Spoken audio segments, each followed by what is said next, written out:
Hey guys. I'm Bob. I'm Barb. Together we make up HetteshWorld. Here we've been on the road for 1 year now. So we're going to share some of our thoughts with you on how that has gone. So stay tuned. We're Bob and Barb.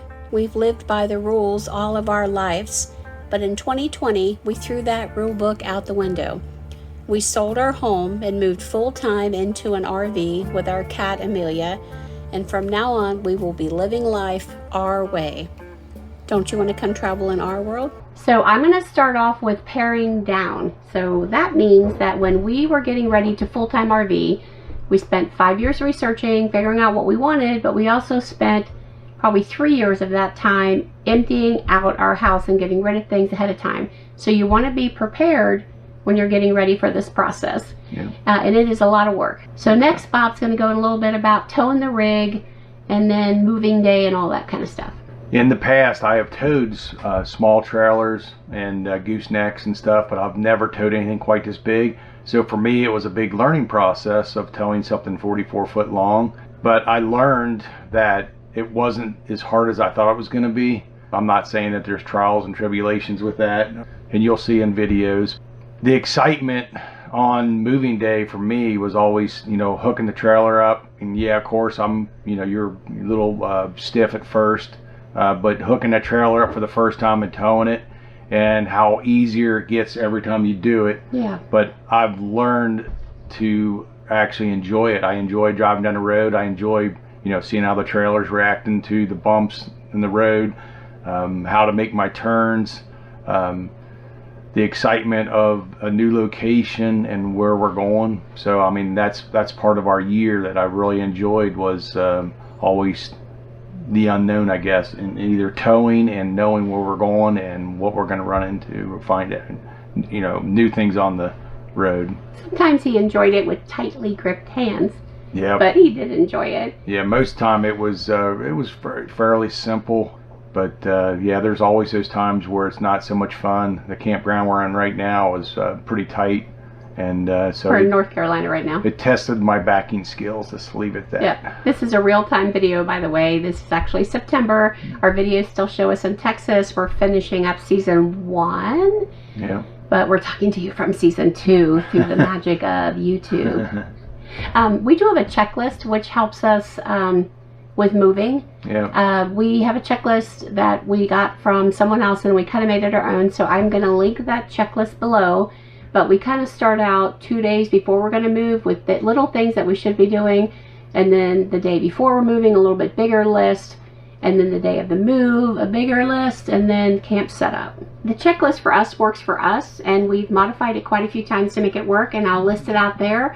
And I'll have it out there. And if you need it in a Word document, I can email it to you. You need to make it your own. So that will easily segue into our next item, which is setting up our camp. Yep. So when we get to any location, the first thing you need to do, no matter how really big your rig is, but especially if it is big, is you need to go back and look at the site. Don't be tricked like we were tricked a few times. Yeah. Go back, see what the site leveling is looking like. Not every site's going to be level, but what are going to be your issues that you might have to deal with.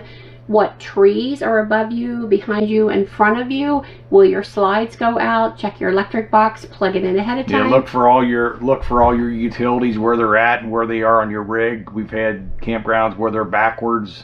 Yeah. We've had campgrounds where the sewer pipe is so far back behind us, you got to have 40 feet of sewer pipe just to get to it. Nobody wants that. So I mean, that's all part of it. But mainly we walk the site before we even back in. Sometimes we get the bike out and we actually ride down and try to make sure the spot's going to work. We make sure. Yeah, we'll take our surge protector with us and just make sure the power's good, because we've gotten some where you get all set up and then you plug your power and you realize the voltage is not correct. So I mean, to tie it back into towing, how Bob likes it is he likes to come in from the driver's side. So he wants to pass the campsite on his driver's side so that it's easier for him to back into. Yes, what they call sight side backing is so much easier when it's 44 foot. When you're blind side backing, it's not so much fun.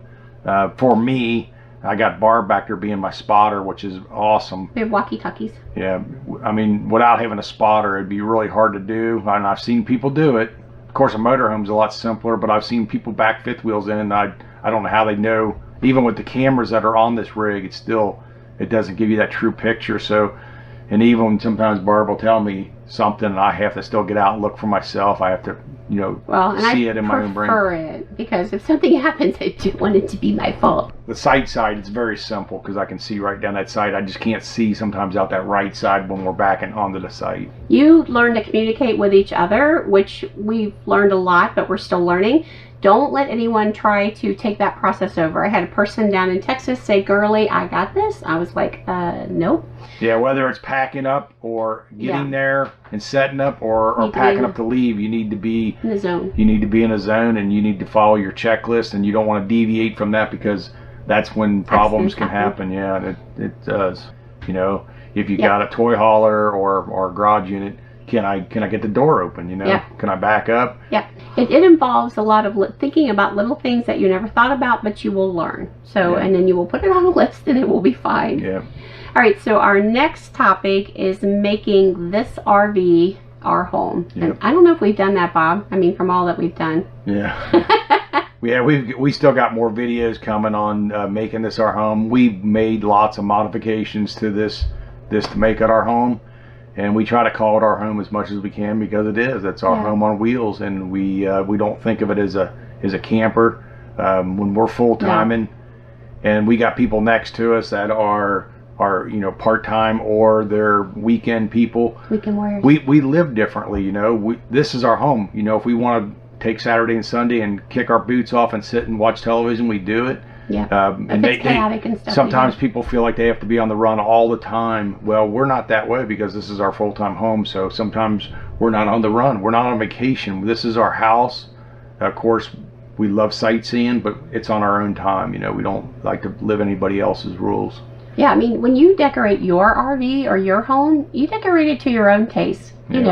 You want it to be pleasing and relaxing and, your space where you feel safe and happy. And that's what we've done. Yeah, I've used a lot of jigsaws and sawzalls to make this our home. One of the things that I think we have found super exciting is, sorry, I'm glancing down at notes as we talk, is that we have found a lot of like-minded people. The RV community is the most, I know you've heard it, right? Yeah. It's the most amazing people you've ever met. They're so, I want to say normal, but that's probably an insulting word. Yeah. When you're in your sticks and stones home, you might have a neighbor that you see on occasion, and which is fine. But when you're in a tighter quarters and you meet people, you kind of get ingrained. You see them doing something, all of a sudden you see them struggling, so you go over to help. Hey, can I give you a helping hand? So I mean, nobody gets insulted or anything. No, that's what's so neat. Some people are afraid to ask for it. I'd be one of the ones that's afraid to ask for it, so I'll be hanging off a ladder, doing crazy stuff. Ballerina. But I have helped people. I'll just look out and I'll see them struggling with something. I'll go out and help them with slides or help them with landing gear, help them with electrical pedestals, all that stuff. But I guess just being in tight quarters and getting to know people, it's just it's super tight-knit community, and people are super, super nice. People we've met are people we would like to meet again on the road. You know? So, I mean, the acquaintances, sometimes it's sad. You see them leave and you wave off, and they're going bye-bye, but you hope down the road because we're gypsies. We're on the road, running around. Yeah. We want to see them again. So. It's amazing how small the world is that you run into people over and over and over again. Yeah, the only negative when it comes not to making new friends, but is leaving our old friends behind. And family. And family. Ariel, Grandmama loves you. Yeah, I mean, leaving our kids behind was tough. Yeah. I mean, they're adults. We have the greatest kids in the world, Rachel and Rebecca. Yeah. And Mike. Yeah, they're adults and they got their own lives started and everything, but it still was tough. It was a tough decision to leave them behind, and knowing that we were family. At the time we were only an hour and a half from them. So at any time, whether it was a car breakdown, something breaking in their house, their apartment, if we needed to react to it, we were an hour and a half away. Yep. Now that's the minimum we're away. Even when we're at our what we call our home park, we're still an hour from them. That was tough, and then of course our little grandbaby Ariel, that was always that's getting tougher too as she gets to where she knows who we are, because she's just a little over a year old now. We're just not somebody we're not somebody in the size of a box anymore. Yeah, so it makes it tough, and you shed some tears when you separate from her. Yeah. Okay. We want to talk. Next thing, we just want to talk about a little about campgrounds, the plus and minuses. We've been in campgrounds for our first year. Yeah. Ones that were great, whether it was management, ones that weren't managed very well, ones that had lousy roads, some that had great roads. I mean, that can make your stay, either a good or a bad. So we. Yeah, it makes a big difference. Yeah, I mean, it's something that's simple as getting into the campsite, and the roads are so crappy that boom. And it's always when we get there, that when you first set up that very first time, and even at this site here, we had some difficulties backing in, but it was nothing that we were going to hit anything. It's just the but it consumed us enough that we didn't realize that we were surrounded by beautiful North Carolina mountains. Right. Till 2 hours after we were so I mean, you get that you get that little feeling of sickness when you first get there, and the site is not what you thought it was going to be. At one site, we spent a lot of time cleaning it out and cutting trees and all that stuff so we could fit everything in the spot.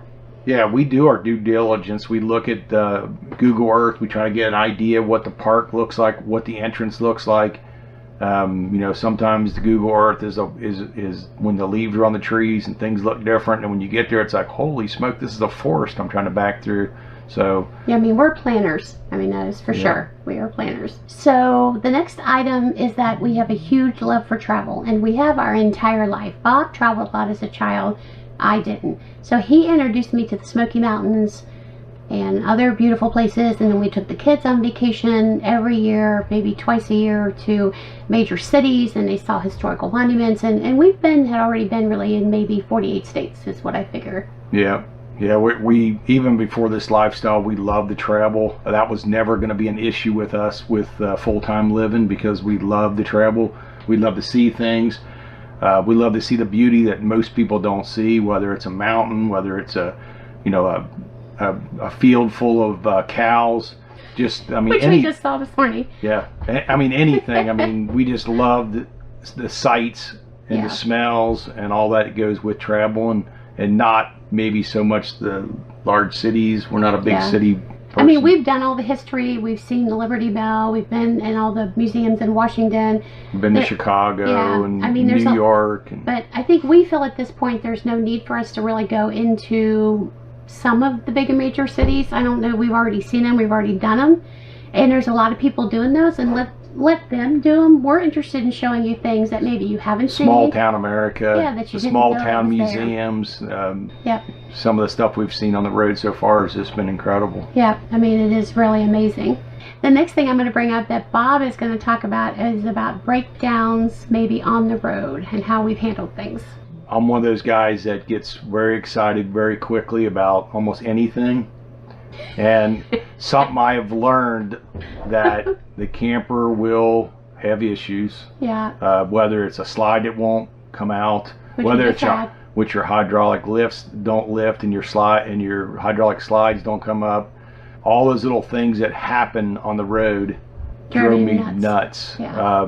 Now I kind of just take a deep breath and I forget about it. Whether we're setting up and the slide doesn't come out, I'll come back to it when we get everything else set up, and I'll worry about it then. So I kind of just let that stuff go, and if I can't fix it, darn it, there's somebody in the park, or there's somebody we can talk to, and we'll get it fixed. So I don't let that stuff bother me as much as it used to. But we don't let anyone just fix our camper either.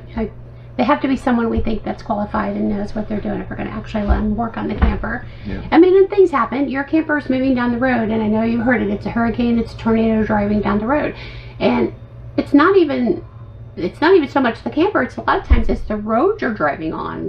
Concrete and regular roads and bridges, separations, and it's just. I mean, sometimes I'm trying to edit, and I'm like this driving down the road. I'm surprised we don't have more issues than we do. We will vouch that the country needs infrastructure, and infrastructure for me is roads. Bridges, and how concrete and asphalt mix. I love a good asphalt road. I hate concrete when it's old and you got separation every 30 feet and you're thump thump thump down the road, you know, and it's shaking everything loose in the camper. Cleaning my organs. We've been very fortunate. We have not had things break and fall. I mean, we've lost a Berkey one time, but for the most part, that was my fault though. Something might slide open, but we've never lost a molding strip or nothing like that going down the road. The camper has been just rock solid. This camper's built very well. So. I will talk a little bit about the inside of the camper because people ask us a lot. We have a lot of our pictures hung with what's that stuff called? Velcro. Velcro, but what's the other stuff called? The command strips. Command strips. Yeah, we have a lot of stuff hung by that. And people worry. You know, we've been on the road for a year, and we have... we had our first thing fall from a command strip. Yeah, I mean, we had our mirror come off the wall once in the bedroom, and that was actually Velcro, I think, wasn't it? Yeah, that was Velcro. And then heavy-duty Velcro. We had a sign that fell when we came here, and that was Velcro also. Our command strips, where our pictures are, well, held up. The picture was command strips. The command strips themselves, where they met, I gave away, but it wasn't the adhesive on the picture and the wall stayed, so it was separated. Basically rehanging it.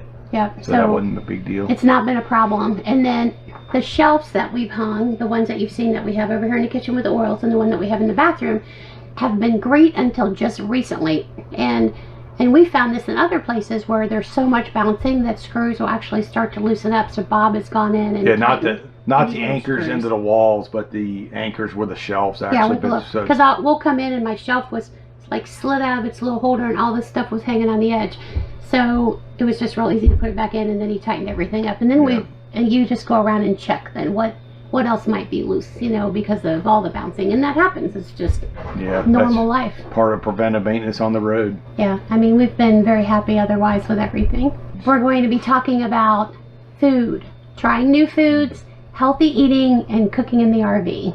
Yeah, as everybody knows, we're keto eating keto friendly couple, and we try to do the best we can. I mean, when you're eating on the road, keto wise, sometimes can be.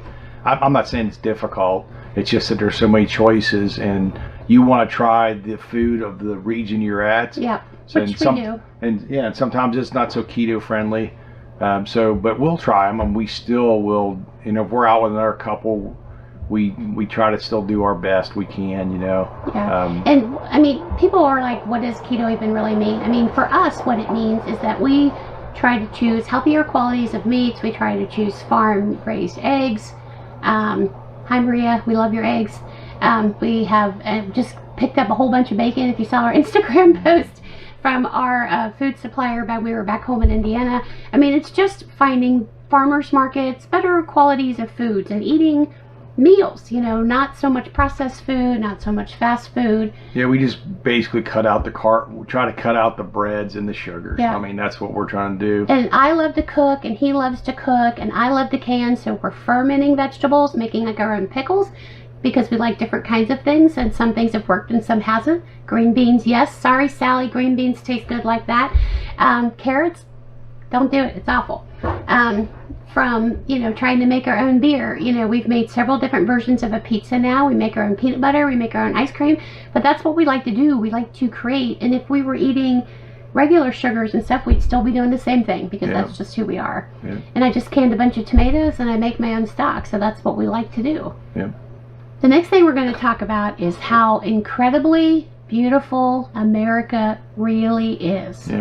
I mean, we felt like we knew it was beautiful, and we know there's beauty around all of you, and you don't see it because you live it every day. But what we have seen and what we found, I think this is my favorite place. I love it. It's so amazing. And then we'll go someplace else and I'll go, this is my favorite place. It's so beautiful and amazing. And it could be these mountains that we have in front of us now, or it could be a beautiful waterfall, or it could be a babbling brook, you know, or it could be a bunch of cows like we saw this morning when we were taking our walk. America is not anything like you see on TV. Not any of that garbage, not any of that crap that's going on. It is a beautiful place, and it has beautiful people in it. And we have met all kinds of people from all different kinds of races and religions, and everybody is great. You can get engrossed in the 24-hour news cycle. Yeah. And they're just trying to make news, and they make the country look like things are just falling apart or are great, and so much beauty. I mean, that's what we've really enjoyed on the road, is the beauty, you know. And if you're not traveling yet, that's okay. Go out to your local parks. Go out to your local areas. Find out what's around you. We used to do the Wander Around Indiana. No, I was going to say, walk out your back door and just look around, you know. And whether you're looking at woods, forest, mountains, I mean, your local parks, your local greeneries, I mean. Sometimes people don't understand why I do the tranquility moments. I do the tranquility moments because you all need to stop for a moment, breathe in, breathe out, and just let go, you know, because if you died tomorrow, would all of this really matter? I mean, that's what you got to remember. There's so much living to be done while you're here and only so little time. Okay, so sometimes people have been asking us, how do we get our mail and our packages? Yeah.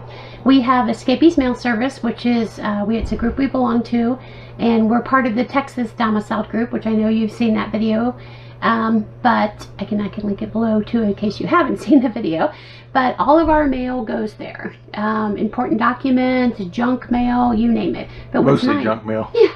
What's nice though is they'll notify me. I can go in and see the envelope and see what it is, and I can either choose to have it mailed to me, scanned so I can see what it is, or I can have it destroyed. Yeah. Junk mail right away I destroy. A lot of things I have scanned because I'm like, what is this? Like when we were getting passes for different parks, I just had them scan them and then I could print them off, and then we would have state parks and stuff like that and not even worry about it. And then packages and deliveries like that we can get through Escapees, but we've also found that through most of the parks, not all, we can have items delivered there. For free, most of them. I mean, some of them will charge you per package, which kind of stinks. $5 per package at some of the parks in Texas. Parks, they were like $5 a package, which is ridiculous. I mean, you've got Amazon drop-off boxes, which have been good, and we do buy a lot of stuff from Amazon. We are an Amazon junkie, and I'm trying to get an Amazon store set up so you can see the stuff that we've bought. But then our daughter gets some stuff mailed to her occasionally if I feel it's really important, or if it's a check reimbursement or something. And then a lot of campgrounds, like our Indiana base campground, you know, we go back home, we stock up on a lot of stuff. I might have $400 of packages sent there. Yeah. So it works out pretty well for us. Yeah, it's been pretty smooth transition that way. Of course, we've had some little quirks with escapees and stuff back and forth, but for the most part, I don't know if it was COVID or what was going on. It's mainly when you're looking for like an important documents coming, like our license tags or something. We want to make sure that makes it to us as soon as possible, so we don't drive down illegally. And if you're getting warranty repairs and you need checks sent to you, you gotta manage it and stay on top of it, because when we were in Texas and we had the breakdown, you know, with the hydraulics, they needed to send us I wanted them to send the part to Texas, and if you remember, they wouldn't send it. They sent it to our Escapees address, which was fine. We drove 3 hours and we picked it up. So then when they sent us the reimbursement check, they sent it to the park in Texas, and we were in Michigan. So I was like, you know, the park actually was really super great. They mailed it to my daughter, which was awesome. But you know, you just got to know what's going on in your life. That's all. You just got to be able to manage the small things, because when you're on the road, you got to know where your stuff is going, especially your important stuff. I guess our next item we just got to touch on a little bit. It's going to be just COVID issues. COVID. Over the last 18 months. Yeah. For us, the last year on the road. Every little area we get into has got different COVID restrictions. Some you can wear a mask. Even yesterday, lunchtime, wear a mask to get into your seat. Wear a mask when you leave the restaurant. Dinner last night, no mask. No mask. So that's just something we have to learn on the road. You know, whether we've always got the mask with us, and we abide by all the standards. You know, if you have to go in a grocery store and wear a mask, we wear our mask. If we don't have to, then it's on us. Do we want to wear the mask or not? Yeah, it's being from Texas and leaving Texas at the time we did in March, they took away their mask mandate early. Yeah. So then we went from there to Little Rock, Arkansas, that had just come out of it, so it was fine. Then we went to Tennessee. Kentucky was real tight on Kentucky was tight because we were hungry. Usually when we get somewhere, sometimes we like to eat, and they only had fast food drive-through restaurants open, except for one restaurant. Yeah, it was a barbecue restaurant. It's good. Because that's where we went. I hate going through drive-thrus and getting our food. I mean, unless it's something we're planning on doing. I I kind of like going into restaurants anymore because they're not as crowded and I don't have to worry. I can just sit down and eat. Yeah. All right, next item. We mentioned earlier that we are big planners, and with our big rig and how we live our lives, you know, we don't live by the seat of our pants. Yeah, we got it when we're towing 61 foot with a trailer and a truck. We want to make sure that we know the place we're going and we're going to be able to fit. So we plan with our 1,000 trails. We got the 6 months, so for those locations we'll try to be 6 months in advance. But private parks, state parks, we just make sure we can fit, and we make sure we have, you know, those all set up ahead of time, because we don't need a surprise. You get into a lot and you can't fit, you know. So we try to get that all set down. Yep. It takes some time. I mean, it doesn't. I mean, it takes a day, maybe a couple of days, and we're getting ready to plan where we want to go. We're going to finish out this season by heading down to Florida. Like last year we were in Texas. This year we're going to be in Florida probably till March, and then we're going to head out west. Yeah. So I'm still finishing up because I am having trouble with booking stuff in Florida, and not just with Encore, because Encore you can only book 60 days ahead of time, but also with 1,000 Trails booking 180 days ahead of time, and they're saying they're full. Yeah. So we're booked up now till like February 6th. Yeah. So I only need a couple more reservations, and then I don't have to worry about it, because I think it'll be much better when we get out of Florida. But we use our 1,000 Trails to stay at. We have the option of RPI, which we have not stayed in RPI yet. We have Harvest Host if we need it while we're doing on travel days, which we've stayed once so far and was perfect. Escapees. We have Escapees. That's right. There are Escapee parks that are around. We did have Passport America, but they're not really, I mean, you can get 50% off, but they're not really open on the weekends. There's so many rules and regulations if you're full-timers. If you can't find anything, you sign up on the spot and get 50% off maybe for Monday through Thursday, and then you move on. Yeah. So that's what we did. We're letting that expire. We had Boondockers Welcome. We're letting that expire because that's not what useful or what we want to do, even though Boondockers is now part of, I think, Harvest Host. I use RV Trip Wizard in my planning, so that way I can make sure our map is all laid out. I also, I need to do a whole video, I think, probably on this as well. I have the Google drop maps, you know, drop points, so I start out from there. Where are we going? So maybe as I start planning this new process is when I should do the video for when we want to go out west, because we want to drop into a Google map little pins of where we want to go and stay. Barb kind of gets me involved in that when she wants to know the distances of travel and how far we want to, you know, tow that day. And we try to stay at the 300-mile travel day. Here was like 375. That was the most we've done in a while, except for when we first started out going to Texas. We did some longer days. I'm an early riser. Barb's not so much an early riser. Why is he saying that? Lies. But we try to get on the road no later, according to when the sun rises. But I like to get up and go early, get on the road early. Yeah. Most time I'll have our sewer broke down the night before, just because that takes a little more time with flushing and everything. But and then getting on the road early, and that 300 miles goes by pretty quick. And then we don't like to arrive at a campground dark. No. We've never done it before. We've seen people do it. Don't do it. Don't. I mean, we've seen people in state parks getting there at 11 o'clock at night. I don't know how because there's no lighting at all. And they're driving these big rigs down these little tight roads and backing next to your neighbors. And I'm sure there's people out there with a flashlight looking. But where we don't like to travel when it's dark, it's just not our thing. We are maybe a little bit OCD about making sure we know where we're going, how we're going to get there, and we're going to get there safely so we can get there, get done, and relax and check out the mountains. The next item that we're going to talk about is safety and security on the road, because I know that's been on some of your minds as well. And I will say, for the most part, we have had no issues. We haven't had the barking dog next to us yet. Most of the campgrounds have been enough room around us where we can see who's around us and feel safe. I mean, if it was a spot that we just totally didn't feel safe, we're not staying there because we're mobile. We move on. We can move. And our camper does, being a Riverstone legacy model, does draw a lot of attention, you know. So we'll be setting up and people will come over and talk to us. How big is that camper? Yeah, they want to know it. We've shown it to a lot of people, which is probably maybe weird because a lot of people wouldn't be showing off their home. But if we get a bad vibe from someone or don't feel comfortable, we stay away from people. Holidays at parks are always interesting. Yeah. I mean, we have decided that typically... Summer holidays. Man. Yeah, summer, the three. 4th of July, Memorial Day, and Labor Day or whatever. They're interesting. Yep. So, you know, people come to have fun and we understand that. So we don't want to be in the way of anyone's fun. So those are ones where I'm in here working on videos. Bob's doing whatever he wants to be doing. And we're just not too concerned with what's going on outside. And that's probably the best way to handle it. Parks are quieter Monday through Friday, so we can ride our bicycles around and we can walk the parks. I just want to touch a little bit on the safety. We talked about safety and security. I want to touch on a little bit of the safety on actually towing the rig down the road. Our truck is the F350 dually. It's got all the bells and whistles, so we have our adaptive cruise, so it'll match people's speed. If they cut me off, it'll brake. So I mean, I feel very safe towing this 18,000 pound trailer down the road.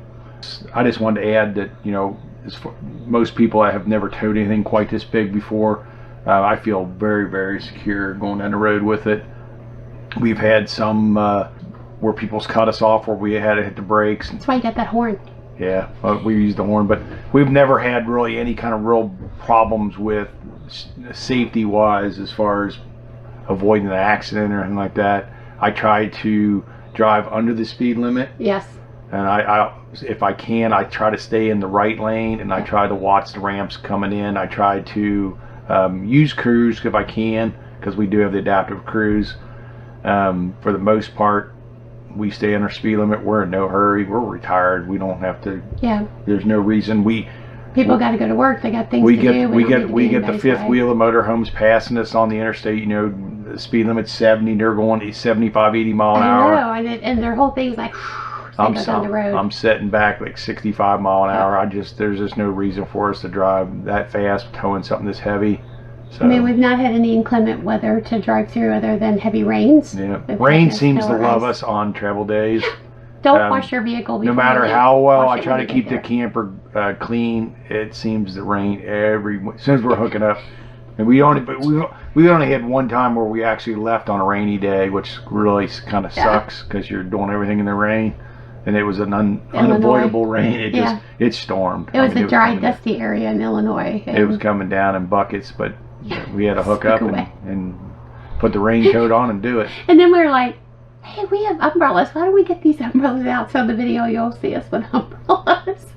Okay, so let's talk a little bit now about exercising. I know we have a video on that, but go ahead and you talk a little bit about that. I got up in the morning, I did my job, come home. If I wanted to exercise, I would. A lot of times I talk myself out of it because I was wore out. I'm tired, sleep on the couch. Now I get up on the road. My first thing is once Barb gets up, we usually go out and walk. We take a walk. Saying that again? We take a walk around the park. So I mean that's it's like I sleep till noon. I don't. Nah, she don't sleep that late. But we do enjoy the walks in the morning now. In the parks. It's cooler. Sometimes out of the parks, if there's a local park close by, we'll go take a walking trail. Try to go early. That's not including like taking our bicycles out and stuff like that, but just to get out and kind of open up and feel the fresh air and fill your lungs with fresh air. But that's just something we do now, where we never did before. Yeah, and it's good because in Texas we did a ton of walking and a ton of hiking, and it's flat. And now that we're kind of in North Carolina, we're getting into a lot of hills, and that's some elevation. That's good for me. That's what I need because it really opens up your lungs and lets you breathe. Yep. And I'm going to interject one more item before we get to our last item, is that all of our little toys that we've bought. We have the spider, we have our bicycles, and we have the kayak. And we don't regret purchasing any of them. No. They have been tremendous. The bicycle's been a little hard on me because I hadn't been on a bike in 25 years, nor have I ever ridden a bike with brakes or gears. So that's all coming up. But yeah, I mean, Barb's hit the ground more than once. Why is he saying that? I blame Bob. How's that? There you go. No, the Spider has been tremendous because we can camp and stay anywhere we want to stay, and the Spider gets us into every place. Yeah. Every place we want to go. So we love the Spider, and it's easy to ride, and it's fun, and it's safe, and I love it. The bicycles, Bob is great at. He's 12 years old again. He's having a good job, doing a good job on it. I am still a little nervous, Nelly, because we've only had him for a little bit. Yeah. The kayak, I love. I was super nervous about it because it's the inflatable kayak. It's got a little dorsal fin, a big one and a small one, depending on the deepness of the water. It's got inflatable seats. We've got our life vest we put on. We pack a cooler. It's got a place to hold my thing automatically so I can film. And I Her love sport it. camera. Yeah, the sports camera. So that is also coming up because we're getting ready to get into Texas where that came in. Yeah. But I love being out on the water. I get a little nervous if there's a lot of boating going on and there's a lot of wakes, but it's pretty good. It's pretty solid. So our very last topic that we're going to talk today is a little bit about me and Bob. Reconnecting. Yep. You know how you get married, you fall in love, it's all about a lot of crazy stuff when you're young. And then you have kids, and then you're working so hard, and he's off doing one thing, I'm doing another, and you still love each other, and you're still married, but your lives are just busy. And then when you come together, it's the children, which is what it should be. But then when everybody leaves the nest and you're retired, you're like, who are you? Yeah. Do I know you? Or when you I don't remember you. or when you get into 400 square foot, you can't run and hide from each other. Yeah. Living in a 400 square foot RV has forced us to reconnect, and that's not been a bad thing. No. We find that we still have all the same stuff that we had when we were in the very beginning, that we get along pretty good. Yeah. Every now and then we nitpick on each other. If I'm overtired or he's overtired, or if he's upset about... She just can't run very far now. This is the way it is. I mean, it's... Yeah, neither of us would ever leave in the past if we got mad at the other one or upset about something. No, and we don't go without speaking to each other. 33 years, like almost 33 years of marriage, we never had a lot of little fights where we never left or did anything like that. We always work things out. It's just in a 400 square foot, you have to work it out. Right away. You got 400 square foot or you got the great outdoors. So I mean, we're very happy with our lives. So inquiring mind viewers out here, Bob, want to know, will there be a second year? Well, look behind me. You'll see this lovely kitchen. That is a yes. Over the year, we have enjoyed it immensely, and it's been greater than we ever thought it was going to be. I mean, it's been just awesome. I mean, we love to travel, so that's just been icing on a cake. And then with the traveling and the planning and all that stuff, we've just enjoyed it. And we've enjoyed all the places we went and all the foods we've tried and the people we've met. It's been awesome. Yeah. So I mean, it has been awesome. We don't have everybody else say, how long are you going to do this for? We have no idea. I don't know. That's Stop asking me family. That's one of the first things you get from people, whether it's family or people you met, and people, some friends, even people with like travel. Yeah. How long do you think you're going to do this for? We have no idea. I mean, we have. It could end tomorrow. It could end. The answer is 8 months. It could end 2 years. We don't know. The answer is when we don't enjoy it anymore, we're done. Yeah, when it becomes trouble or just becomes to be a hassle, or we felt like we've seen everything we want to see. We've seen America. We're done completely. I mean, with all the spots we've been to in the last year, we could probably revisit every spot except for very few and learn something new about that area. Yeah. Because you just can't see it all. Whether you're there for 2 or 3 weeks, it's just impossible because sometimes you just need some downtime, and then sometimes you're out looking and we'll get people will say, well, did you see this? Did you see that? I mean, we run into people in Michigan. Well, you got to see this. You got to see that. Well, we put them on the list. Yeah, we just try to keep a running list of things that we do want to see when we get back in those areas, or people will comment on our videos. So there's not a spot that on this United States that we traveled to so far that we probably couldn't revisit and enjoy it all over again that I know of. If there's questions that you have that you want to ask us below. Yeah. Every time we run into people or when we went and visited a subscriber, hi Dave and Laura, Hi. they had, you know, a million questions for us. Ask us the questions, you know, and we'll either answer them, or if there's so many of them, we'll put together another video so everyone knows what the questions are, because people want to understand how they can make this work. You know, what are obstacles and all that stuff. Yeah, now we can give you the perspective of the 1 year on the road, you know, so we've learned a whole bunch. Yeah. And we've looked, I'm sure we're going to learn a whole bunch more. Well, what Bob says is, in the last year, like I said, we were 24 years old again, newly married, not knowing what the hell we're doing. So we have learned a ton in this last. He always says, you don't know what you don't know until you know it. That's right. So I mean, that's this part of it. We're talking word. Yep.